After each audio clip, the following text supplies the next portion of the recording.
Hello বন্ধুরা, good morning. আমার YouTube চ্যানেলে আপনাদের সবাইকে স্বাগত। আজকে আবার একটা নতুন ব্লগ নিয়ে হাজির হয়েছি তোমাদের সামনে। আজকে ঘুম থেকে উঠেছি সকাল 6টায়। উঠে কিছুক্ষণ বসেছিলাম, তারপর ঘরটা ঝাঁট দিতে লাগলাম। ঝাড়ুটা খুবই ছোট হয়ে গিয়েছিল, তাই আমি নারকেল পাতার যে কাঠি হয় সেই কাঠি দিয়েই ঝাঁটা বানিয়ে ঝাঁট দিচ্ছিলাম ঘরটা। ঝাঁট দেওয়া শেষ করে ঘর মোছার জন্য চলে এলাম। আর খাটের নিচেটা না ঢুকে মুছলে বেশ শান্তি লাগে না, একটু হয়তো ঢুকতে অসুবিধা হয়। আর লাঠি করে ভালোভাবে ঠিক মোছা যায় না খাটের নিচেটা, সেই জন্য হাতে করেই পুরোটাই মুছে নিলাম। বাইরের ওয়েদারটাও ঠিক ভালো ছিল না, মেঘলা ছিল। ভাবছিলাম বিছানার চাদরটা ওঠাবো না, তারপর যাই হোক তুলে নিলাম। তুলে নিয়ে ভাবলাম যে রেখে দিই, অন্য দিন কাচবো। যাই হোক বিছানাটা ভালোভাবে পরিষ্কার করে নিয়েছি। আমাদের কোনো আলাদা করে রান্নাঘর নেই। ঘরের সামনেই যে ছোট্ট বারান্দা মতো আছে, সেখানটাই আমি রান্না করি। ওখানটা অনেক ঝুল ছিল, কত মাকড়সার ফাঁদ হয়েছিল, ভালোভাবে পরিষ্কার করে নিলাম। আর রান্নার জায়গাটা ভালো করে না পরিষ্কার করলে মাকড়সা চারিদিকে উড়বে। রোজেরই ঝাড়তে হয়। মাকড়সার ফাঁদ যে এত হয় কি বলবো। যাই হোক ওইদিকে যে ডিপেগুলো ছিল এইদিকে সরিয়ে রেখে ডিপের সামনেটা মুছে নিলাম। এদিকে মোছা শেষ হয়নি, তখন দেখলাম যে প্লাস্টিকের বালতি, তারপর চুবড়ি সব বিক্রি করতে এসেছে। যাই হোক একটা নিয়ে নিলাম। যে কাজটা ফেলে রেখে বালতি কিনতে গিয়েছিলাম, এসে আবার সেই কাজটা করতে লাগলাম। আর ডিপেগুলো দেখো, আমি যেগুলো হরলিক্সের ডিপে, তারপর সোনপাপড়ির ডিপে, এগুলোই ব্যবহার করি। আমরা হয়তো দামি কিছু ডিপে কিনতে পারি না, আমরা মধ্যবিত্তরা এইভাবেই ব্যবহার করে থাকি।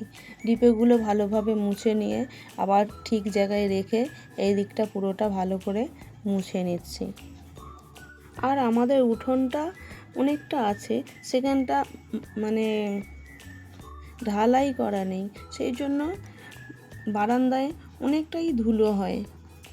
আর এই আলু রাখার ঝুড়ি, তারপর যে মশলা ডিপে রাখি সেই চুবড়িগুলো নোংরা হয়েছিল, ধুয়ে নিলাম। ধুয়ে জল ঝেড়ে তারপর এই মশলার যে ডিপেগুলো থাকে সেই ডিপেগুলো মুছে নিচ্ছি।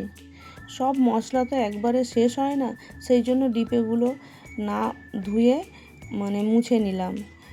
ধুতে গেলে যে ডিপের মশলাগুলো আবার কোথায় রাখবো, সেই জন্য মুছেই নিলাম।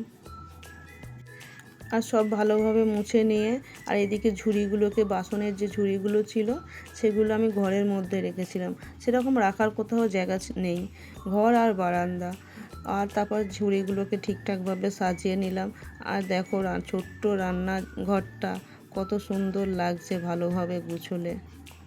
আমি ঘর মুছে আর বিছানার চাদর পাল্টেই আমি স্নানটা সেরে নিয়েছিলাম, কারণ আমাদের যে টাইমের জল দেয় সেটা না হলে আর থাকবে না।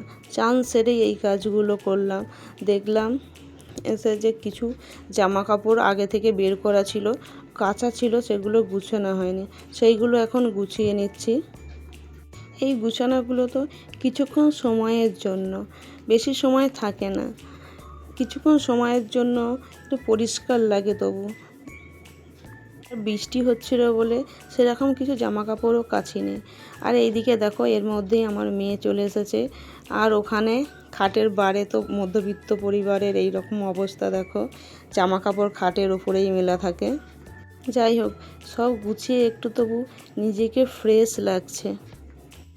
এরপর আমি আর আমার মেয়ে দুজনে মুড়িটা খেয়ে নিচ্ছি। আর তরকারিটা আগের দিনেই ঘুগনিটা করেছিলাম, সেটাই ফ্রিজে রাখা ছিল, সেটাই খেলাম গরম করে। আর সেদিন বৃহস্পতিবার ছিল, ব্রাহ্মণ ঠাকুর পুজো করতে চলে এসেছে। আর আমাদের লক্ষ্মী পুজো ব্রাহ্মণ দিয়েই হয়।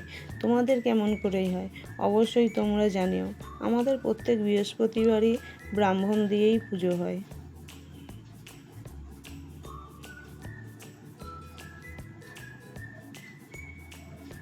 প্রত্যেক দিন তো আমরা ফুল দিই, কিন্তু বৃহস্পতিবার ব্রাহ্মণ দিয়ে হয়। এরপর রান্নার জোগাড় করে ফেলেছি।